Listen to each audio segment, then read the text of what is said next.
आज आपण कानगाव येथील ॲडव्होकेट संदीप ससाने सर यांच्याकडे आलेलो आहोत। त्यांनी अतिशय महत्त्वाचा आपल्या 2 तालुक्यातील व काही बऱ्याच प्रमाणातील गावातील सर्वसामान्य ग्राहक जे आहेत रेल्वे प्रवासी यांची अतिशय महत्त्वाची व रोजची दैनंदिन समस्या, रेल्वे दादर नसल्यामुळे रेल्वे मालगाड्यांच्या खालून रेल्वेच्या आपल्या वेळेस ज्यावेळेस आपली गाडीचा टाईम असतो त्यावेळेस रेल्वे गाडी खालून जावं लागतं आणि ती रेल्वे गाडी मालगाडी ही अचानक सुरू होते, याची कोणत्याही प्रवाशाला कल्पना नसते। त्यामुळे एखादी घटना घडू नये हा अनेक दिवसापासूनचा सर्व प्रवाशांना होणारा त्रास याबाबत सरांनी जी भूमिका घेतलेली आहे, अतिशय महत्त्वाची सामाजिकदृष्ट्या ही समस्या त्यासाठी त्यांनी नोटीसही संबंधित रेल्वे प्रशासनाला पाठवली आहे। त्याबाबत आपण त्यांच्याकडून पुढील त्या समस्याबाबत माहिती जाणून घेणार आहोत।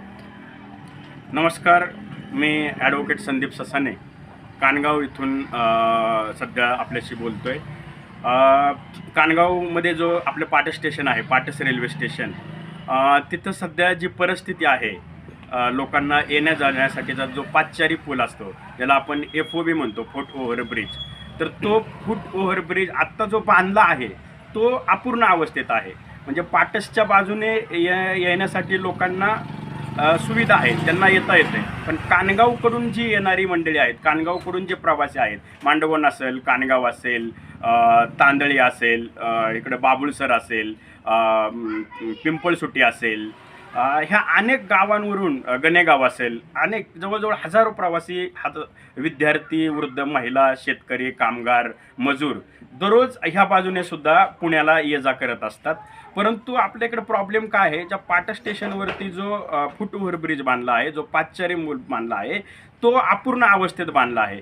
त्या पादचारी ब्रिजच्या अलीकडे सुद्धा रेल्वे प्रशासनाने रेल्वे रूळ टाकलेले आहेत। अशा 2 ट्रॅक टाकलेले आहेत जे कंपन्यांसाठी टाकलेले आहेत। मालगाड्या, कंपन्यांना मालगाड्या गेल्या पाहिजेत कंपन्यांपर्यंत, त्यांचं सिमेंट वाहतुकीसाठी तो ट्रॅक टाकलेला आहे दोन्ही बाजूने।